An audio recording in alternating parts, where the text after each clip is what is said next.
When we talk about welding metal to plastic, it's a direct welding. We do not need to use any kind of glue or any other additional structure. Michigan engineering researchers have developed a way to weld metal and polypropylene, a lightweight plastic commonly used in automobiles. As the demand for sustainable and lightweight vehicles continues to rise, manufacturers are looking for innovative ways to create these types of hybrid material structures.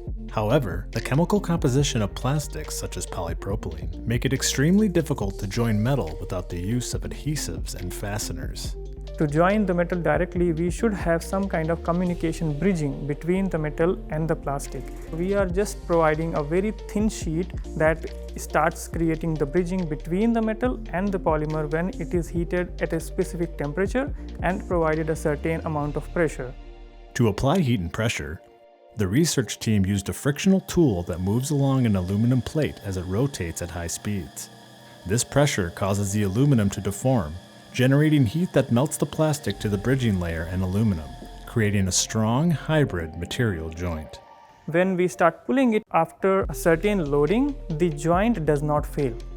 This development joins other metal and plastic welding processes created by the research team, offering a variety of affordable and scalable multi-material solutions for manufacturers around the world.